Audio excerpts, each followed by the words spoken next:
tugiye kureba umwuka ushobora guca mu muntu kugira ngo wototere cyangwa se usenye destination y'umuntu igihe umuntu atabaye maso. Dusomere rero Abacamanza igice cya 16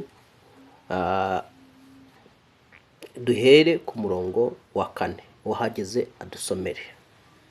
Dusome mu izina rya Yesu. Amen. Hanyuma y'ibyo arenguka umugore wo mu gikombe cya Soreka witwaga Delila.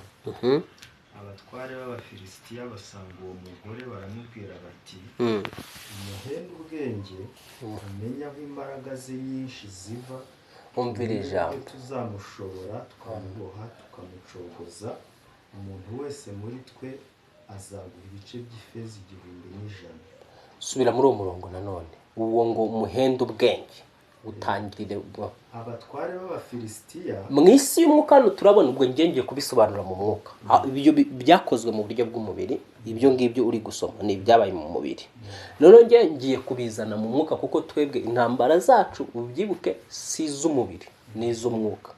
Kuko biravuga ngo kuko twebwe tudakirana n'abafite amaraso n'umubiri, dukirana n'abatware n'abategeka iy'isi y'umwijima, ngo n'ibifite ubushobozi, ngo n'imyuka mibi y'ahantu ho mu ijuru. Niko ijambo rivuga. Twebwe urugamba rwacu rwarahindutse, si ntabwo ari urwo mu mubiri nkuko byari bimeze kuri uyu mugabo. Twebwe n'urw'umwuka. Noneho twebwe ko ari urugamba rw'umwuka, wumve noneho ngo abatware b'Abafilisitiya baraza. Mu isi y'umwuka hari abatware bakugenza, abatware b'imiryango, mizimu y'abapfuye ari abatware. Ikuzimu Satani yohereza ati mugende mwatake kariya gahungu, mwatake kuriya mugabo, mwatake kuriya mukobwa. Noneho sasa ngo bo barica baravuga ngo mugende umuhenda ubwenge. Mu isi y'umwuka n'uvuga ngo rero sasa umuntu ashobora kuza akaguhenda ubwenge akakoshya. Dukomeze usome tumve. Mugende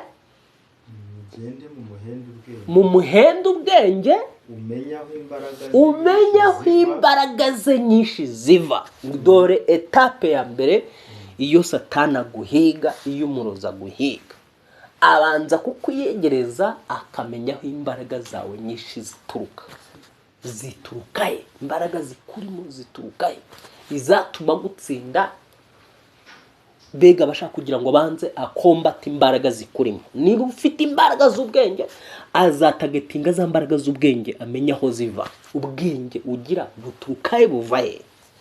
Ese ishaba amahirwe ubona mu mikorere yawe, ko abona hirwa akwigaho by'igihe kirekire, ko uyu muntu akora bigacamo, biturukaye. Aya mahirwe aturukaye, iri shaba riturukaye.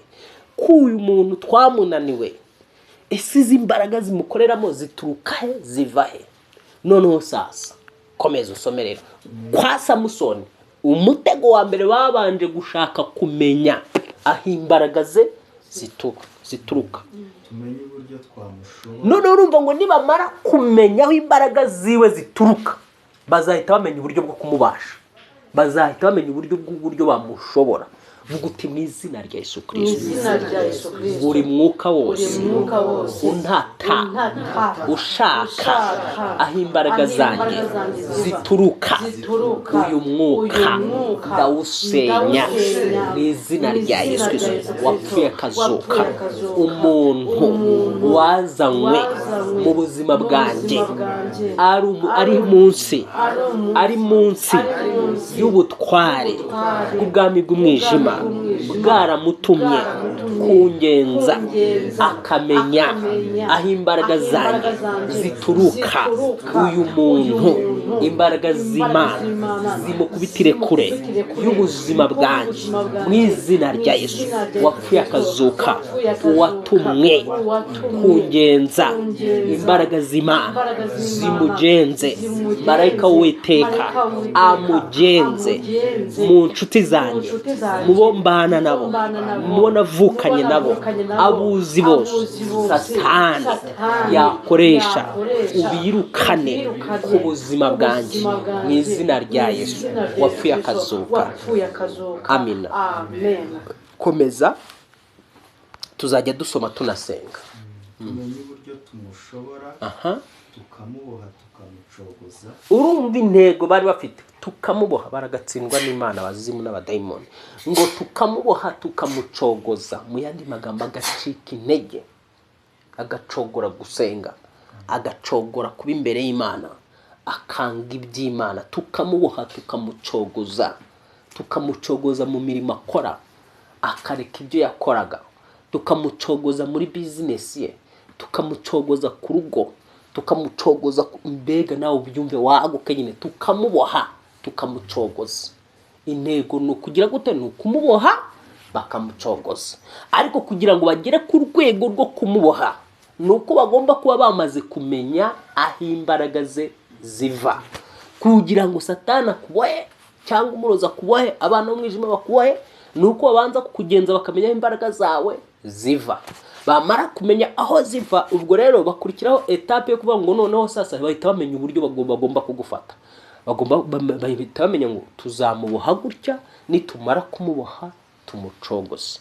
Vuga uti mu izina rya Yesu Kristo, umugambi wacuzwe mu isi y'umwijima wo kumboha no kuncogoza bakoresheje ibibazo byo muri ubu buzima bwa hano mu isi, imigambi yo kumboha no kuncogoza bakoresheje ibyaha, ibyo byose bikusanyirije hamwe, ndabitwika, ndabirimbura mu izina rya Yesu.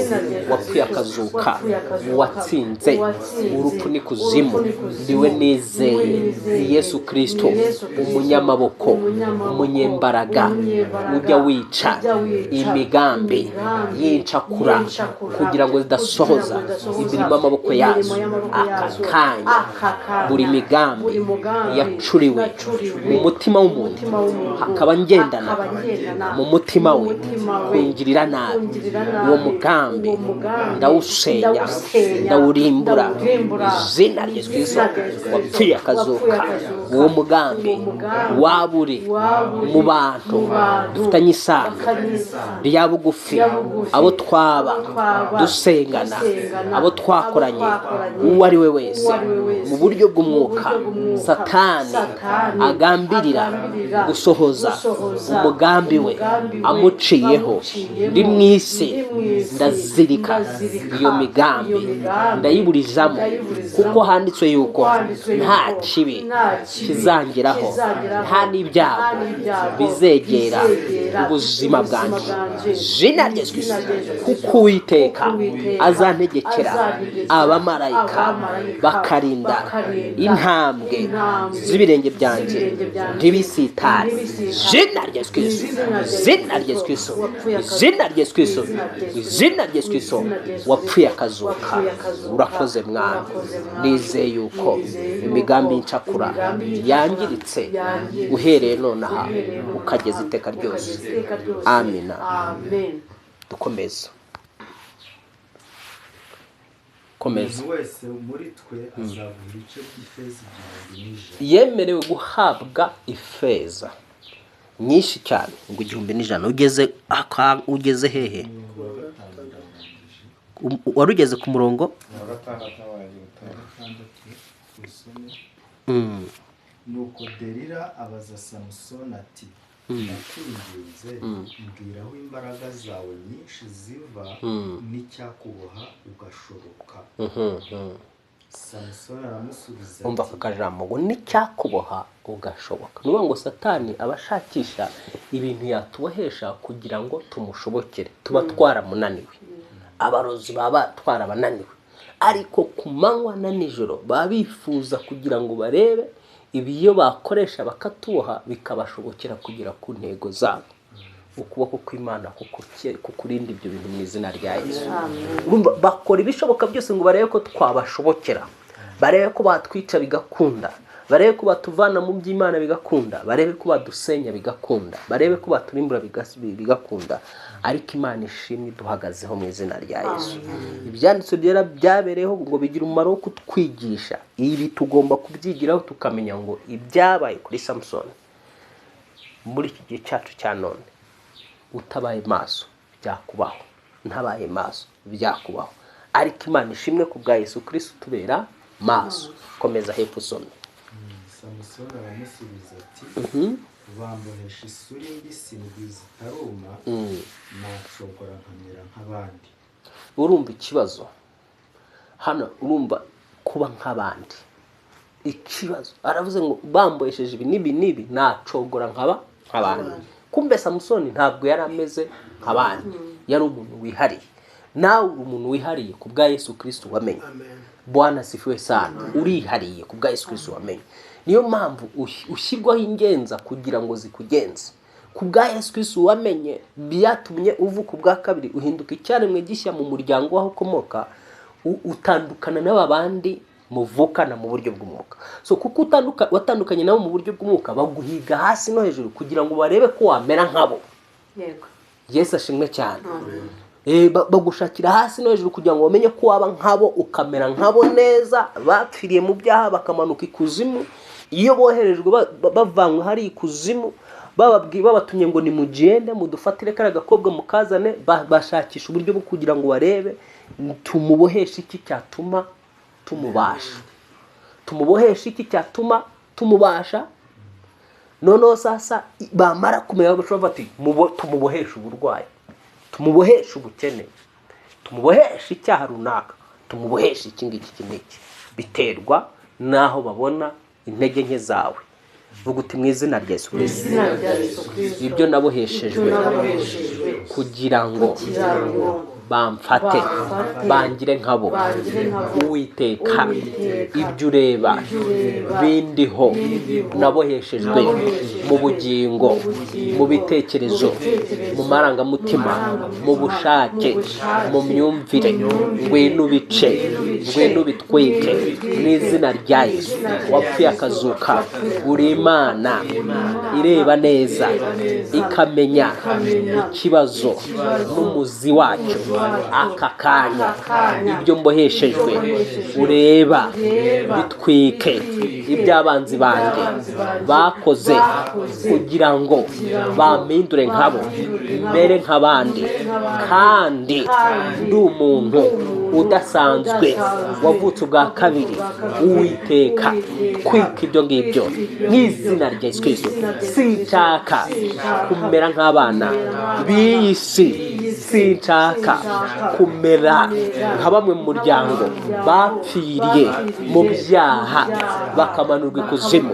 Mu izina rya Yesu Kristo wapfuye akazuka, sinshaka kubaho nk'uko abo mu muryango babayeho. Mu izina rya Yesu Kristo wapfuye akazuka, ukuboko kwawe kundwanirire guca imigozi yose ubwami bw'umwijima bwashakaga kumbohesha ngo bucogoze. Mu izina rya Yesu Kristo mu bacogora sindimo. Sibye amazina yanjye mu bitabo by'abacogozwa, by'abatsindwa, by'abananirwa, by'abasenywa.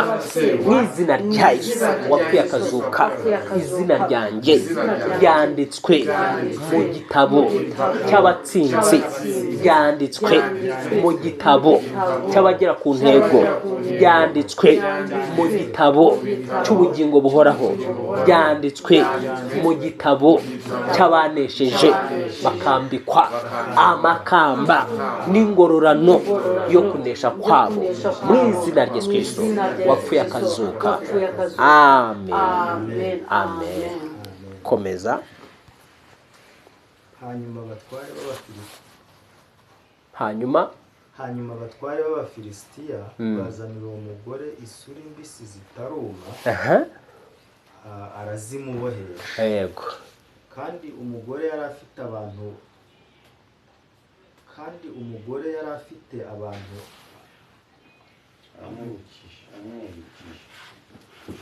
yari afite iki?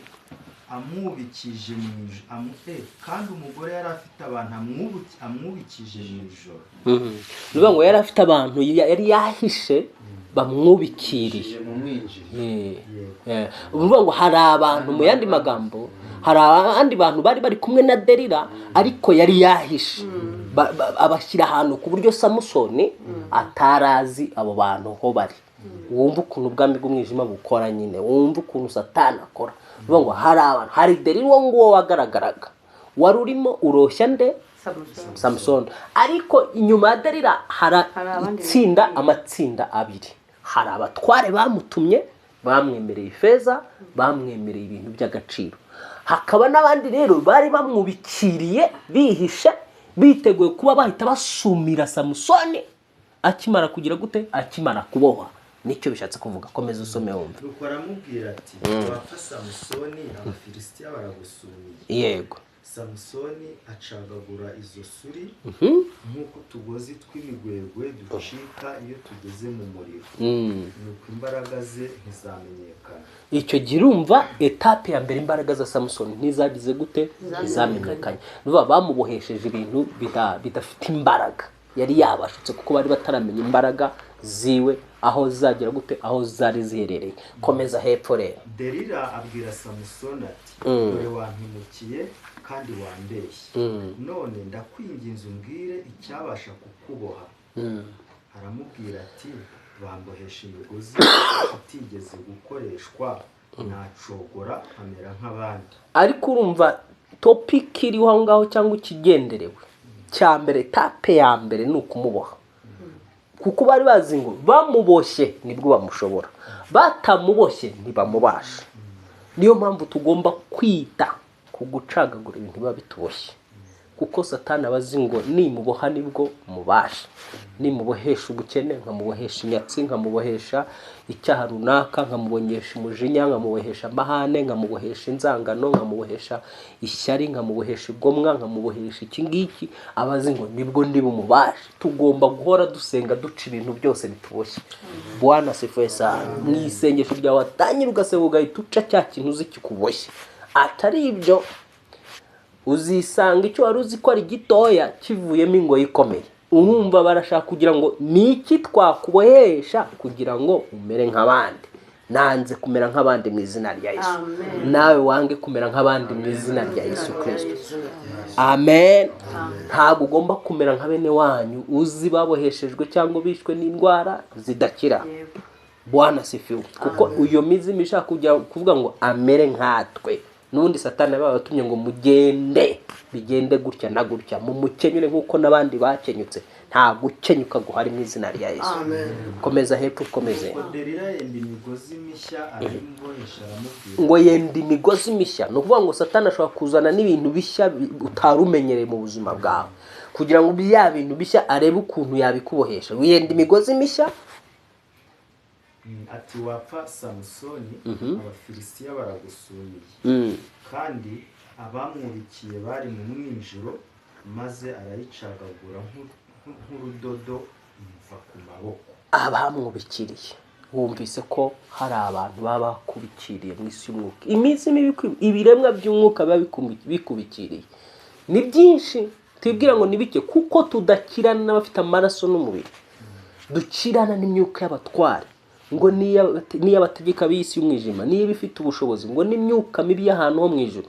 Iyo yose muri cya kirere ibikubikiriye mu kirere cyawe, ivuga ngo iyo ibikureba igihe wowe utayireba. Twebwe turi mu mubiri. Samusoni ntabwo yabonaga abo bantu bari bamwubikiriye, yabonaga uwitwa Delila gusa umwe. Ariko inyuma ya Delila hari abandi b'ibikomererwa bahari. Ujye umenya ngo iburi nyuma y'ikibazo cyose hari abantu baba bakisha inyuma. Nta kibazo wacamo hatari abantu bakiri inyuma. Bwana asifiwe sana. Hari abantu bakiri inyuma badafite umubiri n'amaraso, hari n'abandi bantu bakiri inyuma bafite umubiri n'amaraso. Yesu ashimwe cyane. Noneho ba bandi bafite umubiri n'amaraso bakorana n'abadafite umubiri n'amaraso. Bwana asifiwe sana. Noneho niba dushaka gutsinda mu isengesho ryacu, ni ugukubita ba bandi badafite umubiri n'amaraso, tugakubita naki n'abafite umubiri n'amaraso, tukabafunga mu buryo bw'umwuka, mu buryo bw'isengesho. Semene amen. Semene amen. Urumva Samusoni hari uwari wambaye umubiri witwa Delila, ariko Delila inyuma ye hafi aho ngaho bugufi bwe hari abandi, hari itsinda ry'abandi bubikiriye Samusoni. Ariko nyuma yaho hari abandi batigeze bageraho, bibereye mu maofisi yabo, mu biro byabo b'abatware batumye uwo mugore Delila. Bwana asifiwe sana. Nuvuga ngo rero nubona umuntu aje mu buzima bwawe, ibintu ni bibiri. Niba adatumwe na Satani wicaye muri biro, atumwe n'aba batware imizimu yo mu miryango, aratumwe ngo genda umwiyegereze, genda Mana ndengera, Mana ntabara, Mana kurengere nawe gutabara mu izina rya Yesu. Amen. Uwiteka turengera dutabare. Nguko urugamba turwana uko rukoze nuko rumeze. Hari igihe noneho sasa hari ibintu buri Imana iduhisha byinshi, kuko ibizi ngo ibihishuye mu gihe cyawe byakuvuna, byakubabaza.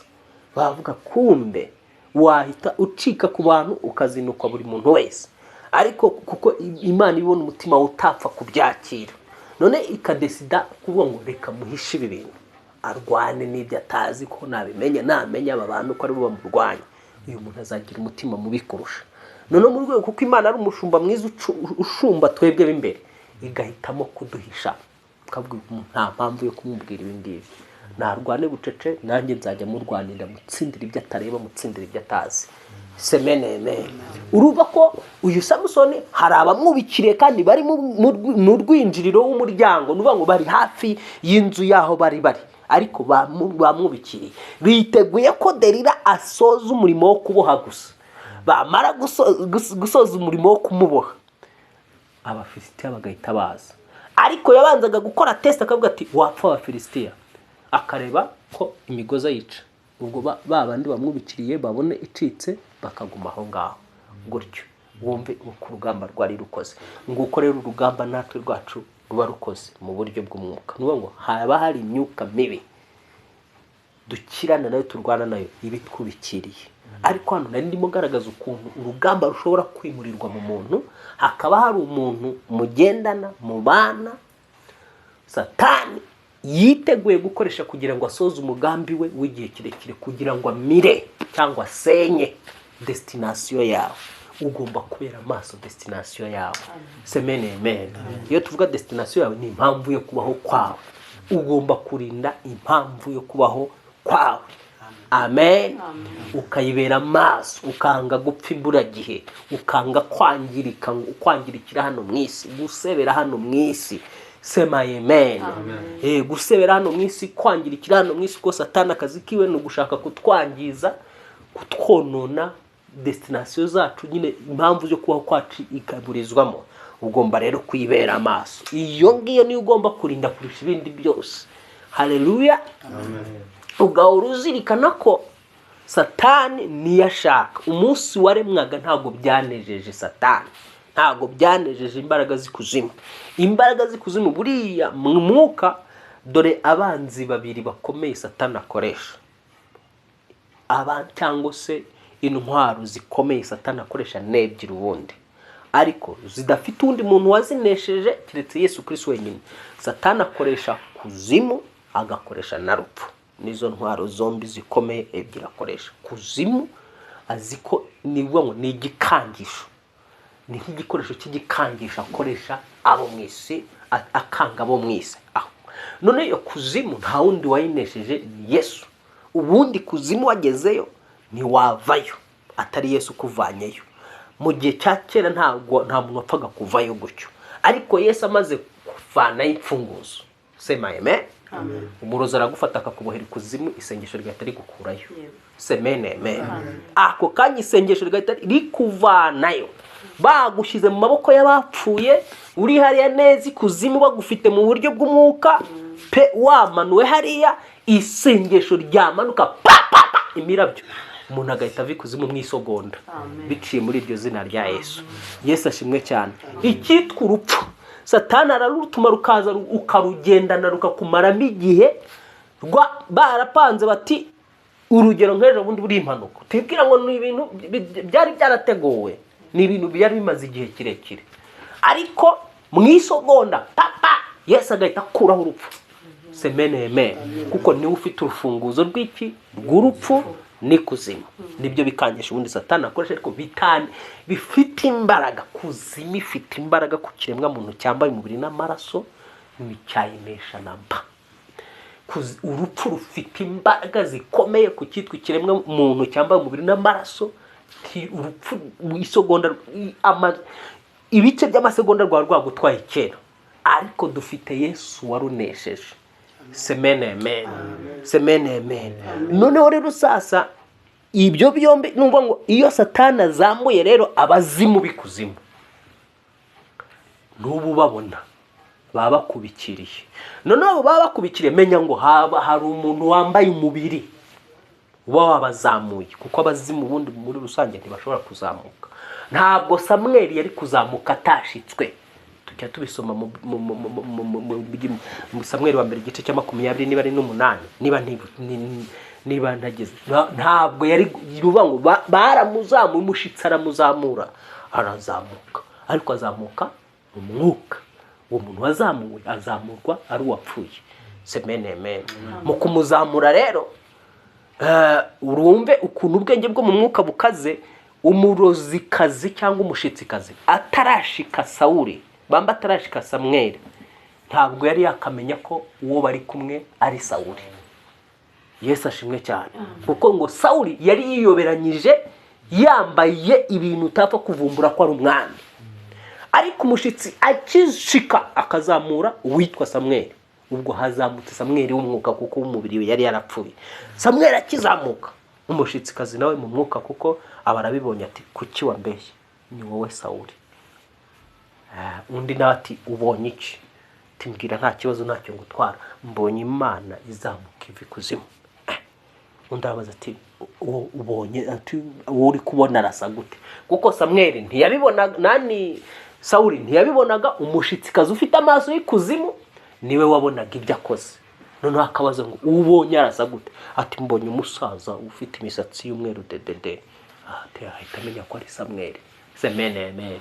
Yifuzaga. Noneho sasa uwitwa Samweli mu mwuka atangira kuvugana nande na Sawuli wambaye umubiri. Bigaragara ko umuzimu ushobora kuvugana n'iki? N'umwana w'umuntu wambaye umubiri. Semene amen. Ibi ndagira ngo nyine tubisobanukirwe byumve. None ariko kandi uwo muzimu uzamuwe nande, cyangwa umwuka wapfuye azamuwe nande? Azamuwe n'umuntu wambaye umubiri. Buriya aba bantu bajya kumva bagashyiraho indabyo, agatangira kuvuga ndakwibuka, ndagira abamuzamuye mu buryo bw'umwuka.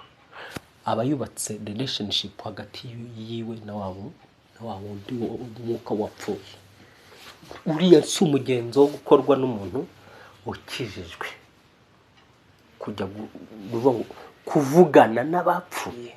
Bibiliya ivuga yuko nta sano riba riri hagati y'umupfu n'umuzima. Wowe noneho ugashaka kugira ngo ushyireho amasano. Iyo masano iyo yashyizeho niwo bwawe uri muri kurira ibyo utazi. Yesu ashimwe cyane.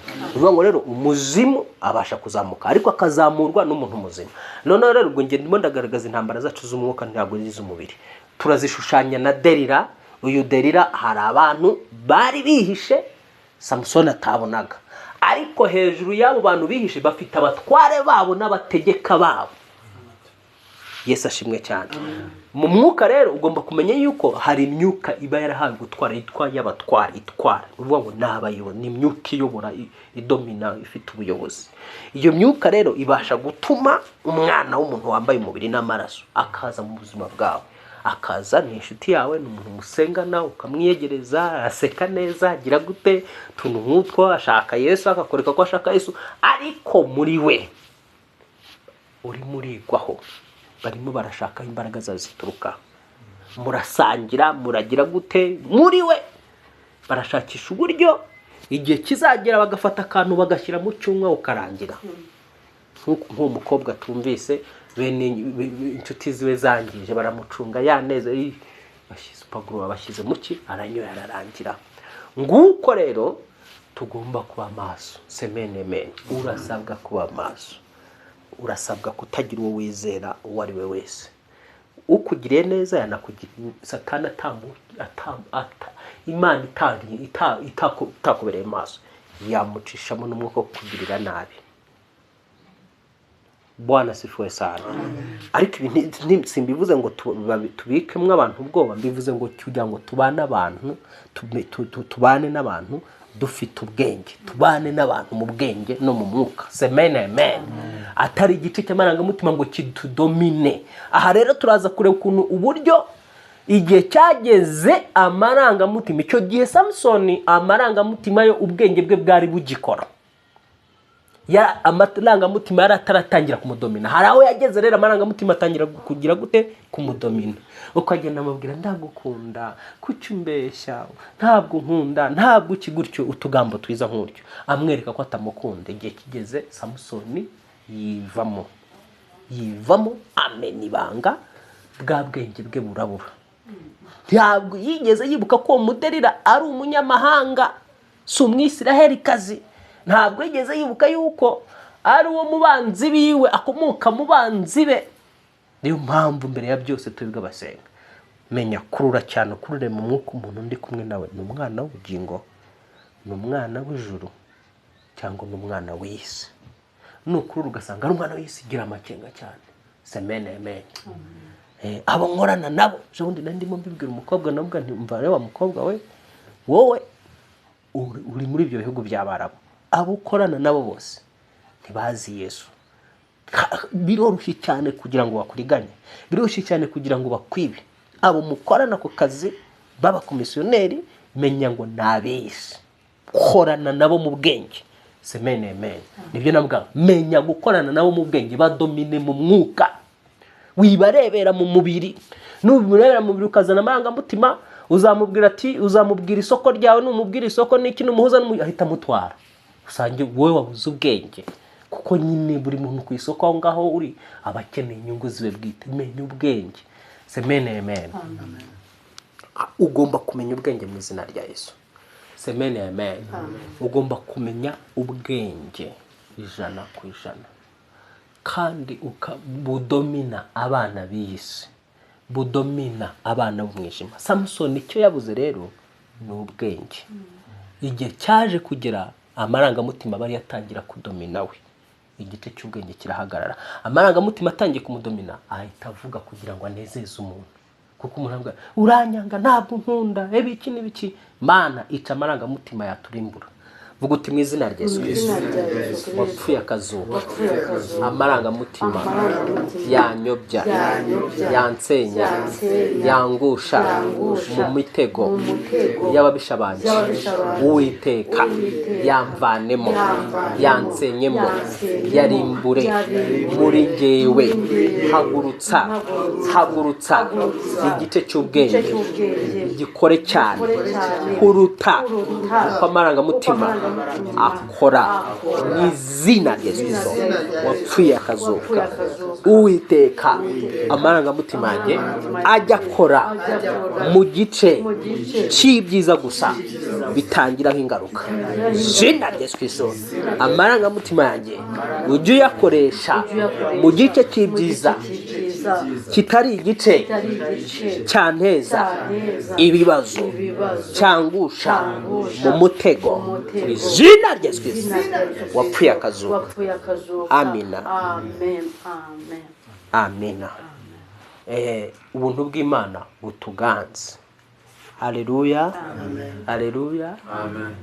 Amarangamutima yawe Imana ikomeze kuyakoramo akazi.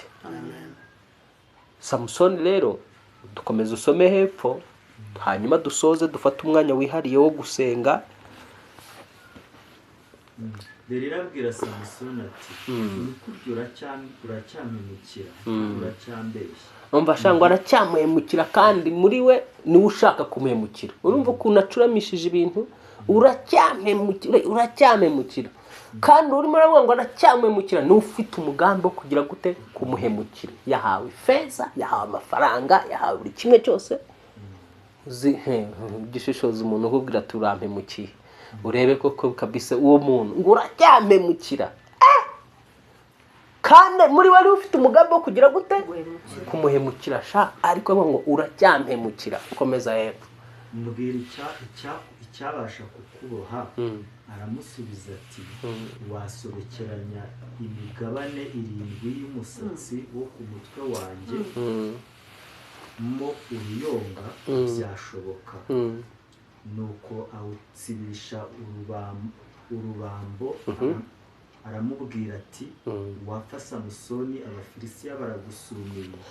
Arakanguka akuza urwo rubambo rw'inkingi hamwe n'uruyonga rusobekeranyijemo. Delila aramubwira ati wakagize ngo urankunda kandi udahuje umutima. umva ya marangamutima, azanye urukundo. Buri urukundo ni ikintu cyitwa amarangamutima, rukorana n'amarangamutima cyane. Ngo wakavuze ngo urankunda kandi tudahuje umutima. Uwo muntu uhuza umutima nawe ninde? Vuga uti mu izina rya Yesu, mu isi y'umwuka, uwo nahuje nawe umutima adakwiye ndamwirukana ku buzima bwanjye izina rya Yesu.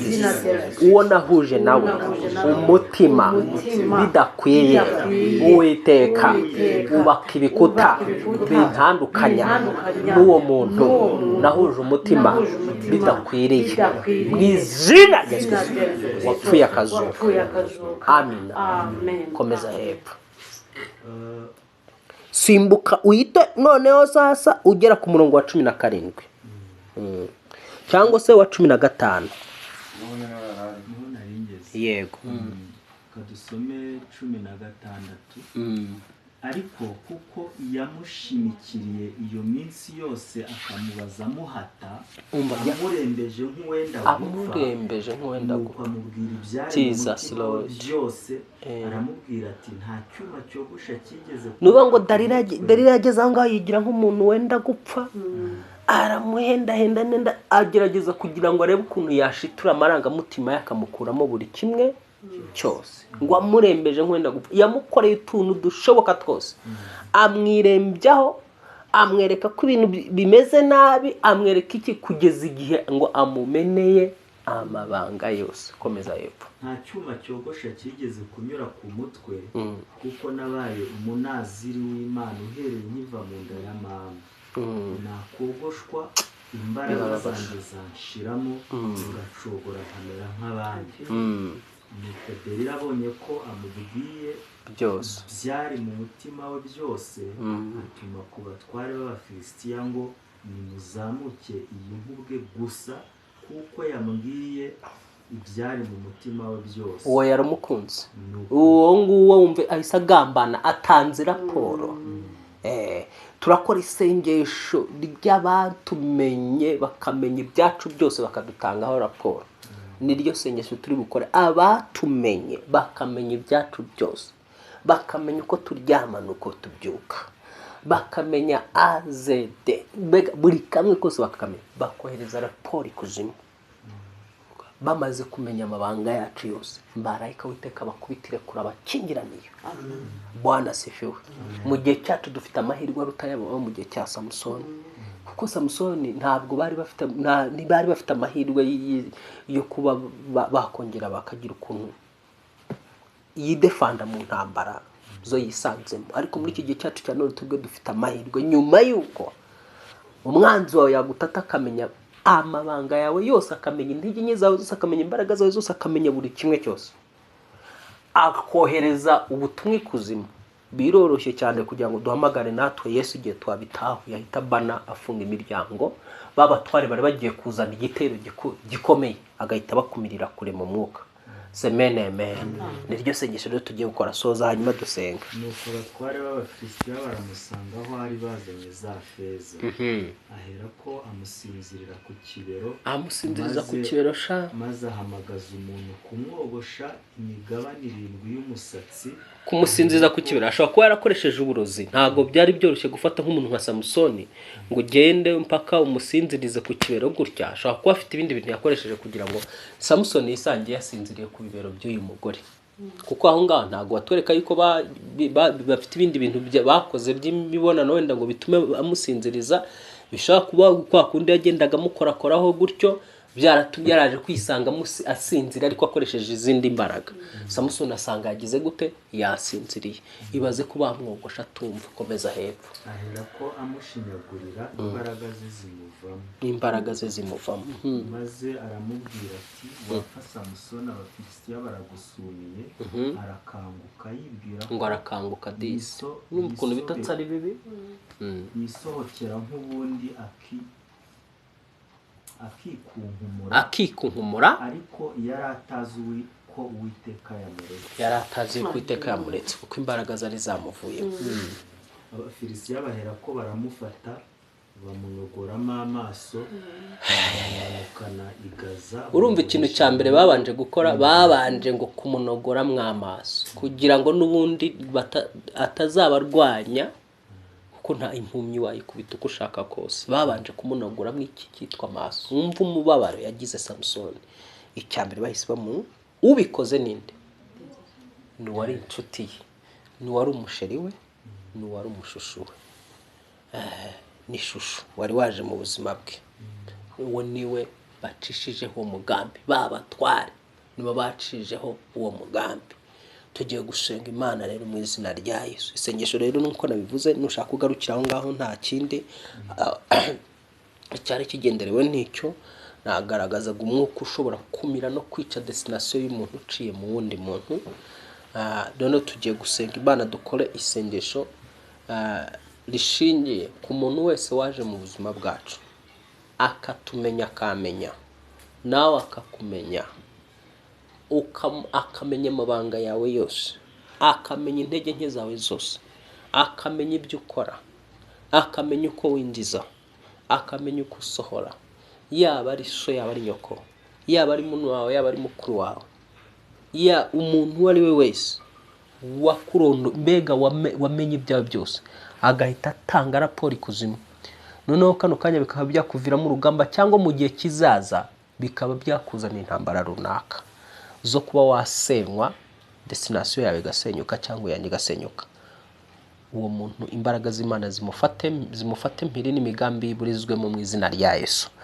Kabiri,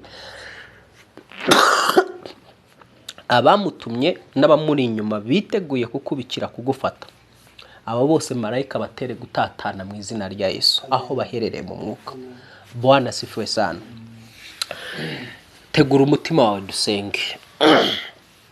Ube update umutima wawe, tegure n'akanwa kawe, kuko n'umutima n'akanwa biba bigomba gukora mu gihe cy'isengesho. Umutima w'umwuka n'akanwa k'umwuka. Kwica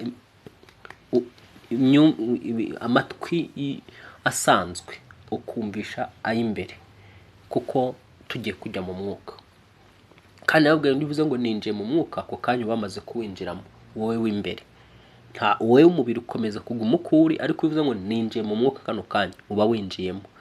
Uvuga uti mu izina rya Yesu Kristo wapfuye akazuka, ninjiye mu mwuka kano kanya, fashe mpiri ibitekerezo bitekerezwa ku buzima bwanjye, ibitekerezo by'abamenye uko ndyama, uko mbyuka, abaje mu buzima bwanjye bariho umwuka w'ubuderira, wo kungambanira, wo kunyica, wo gusenya destination yanjye.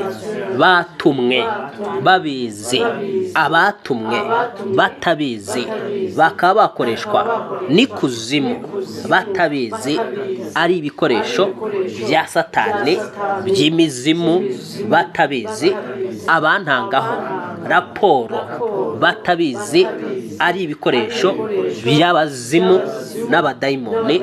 Abo bose ndabakumira mu buzima bwanjye mu izina rya Yesu Kristo wapfuye akazuka.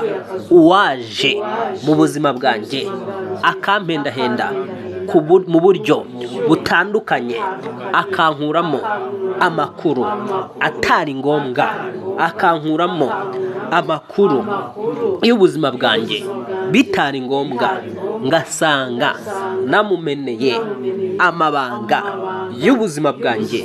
Noneho mu isi y'umwuka, imizimu, amagini, amashitani akaba yateguriwe kunyataka ndi mu mwuka, Uwiteka kubitira kure ibyo ngibyo, marayika wawe ureba ibyo ntareba asenye intambara yo mu mwuka yari yateguwe ku buzima bwanjye.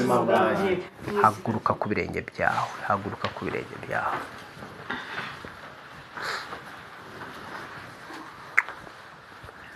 Vuga uti mu izina rya Yesu Kristo, intambara zari zateguriwe ubuzima bwanjye zo gusenya njyewe umwuka, zo gusenya destina yanjye, izo ntambara zateguwe kuva kera kose.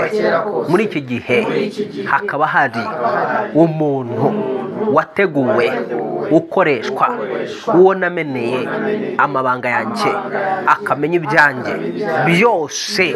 Uwiteka kubw'ubupfapfa akaba nta kintu atamenye ku buzima bwanjye.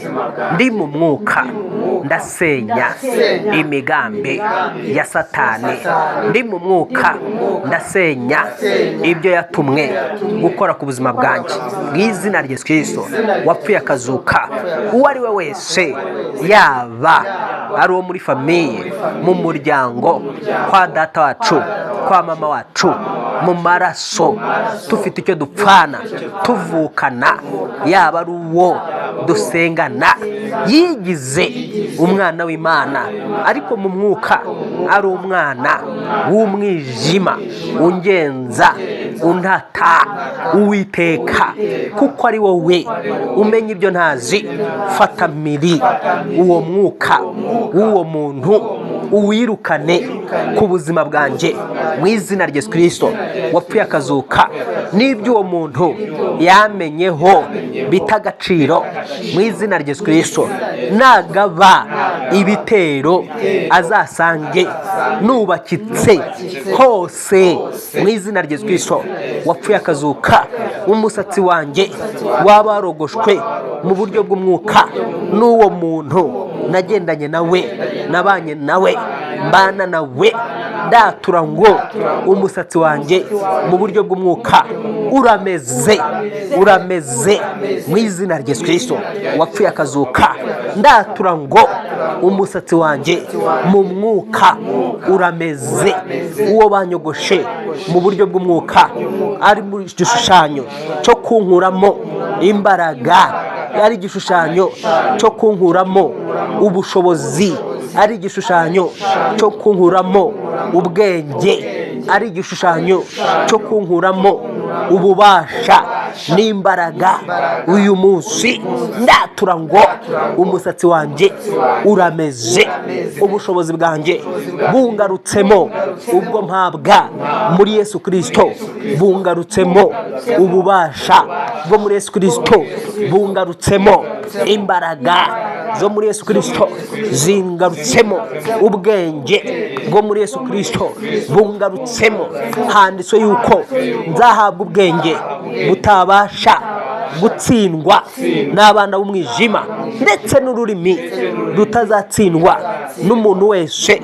Aka kanya nizereye muri iryo jambo, naguriwe ubwenge, naguriwe imbaraga, ndi mu mwuka ndaboha, ndazirika, ndahambira abashakaga kumpambira, ndazirika abashakaga kunzirika mu buryo bw'umwuka, ndabahambira bajugunye kure y'ubuzima bwanjye mu izina rya Yesu Kristo wapfuye akazuka.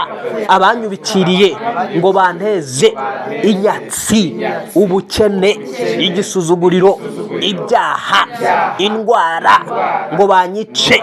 Abanyubikiriye ngo bangushe, bamvane mu byizerwa aho bari hose mu isi y'umwuka, imizimu, imyuka y'abarozi, ndategeka ngo marayika amanuke abasenye mu izina rya Yesu Kristo, batatane mu izina rya Yesu Kristo wapfuye akazuka. Abihisha iwanjye mu nzi, ababa bari mu cyumba cyanjye, ababa bari inyuma y'umubiri wanjye, abo bose umuriro w'Imana ubatwike ubatatage. Uwiteka nyubakira ibihome bikomeye, ushyiraho uburinzi bukomeye bw'abamarayika kugira ngo Satani amware, akorwe n'isoni hamwe n'ababisha be n'abakozi be. Reka babure umuhigo mu izina rya Yesu Kristo wapfuye akazuka. Natuye yuko hazaba umuhigo wa Satani n'abarozi n'imizimu, kuko ngewe navutse ubwa kabiri, nitwa umwana w'Imana, ndi mu rugo rwa Data wa twese wo mu ijuru. Amen, amen, amen. Data, ndagushimiye ko turi mu rugo iwawe, kandi kuko turi mu rugo iwawe ni ngombwa ko duhabwa umutekano nk'uwo mu ijuru, kuko ijuru ryawe ritekanye. Manura umutekano kuri buri wese wo muri twebwe, ahabwa uburinzi bw'abamarayika bakomeye, ahabwa uburinzi bw'ingabo zikomeye z'umuriro. Za ngabo zari zirinze Elisha, zohereze zirinde buri wese wo muri twe, zigote buri wese mwami, katika jina Yesu. Zigote twese uko turi aha ngaha, zigote twese mu izina rya Yesu, kugira ngo ibyahigaga umwe wo muri twe bimwubikiri bishye bikongoke. Myuka y'abaderera ishyikongoke, myuka y'abihishe inyuma ya derera ishyikongoke, myuka y'abatwara ishyikongoke. Imigambi yose yagambiriye muri iyo si y'umwijima yose isenywe kwa jina la Yesu. Buri wese wari ubagambiriyeho ikibi turagisenya, turagisenya.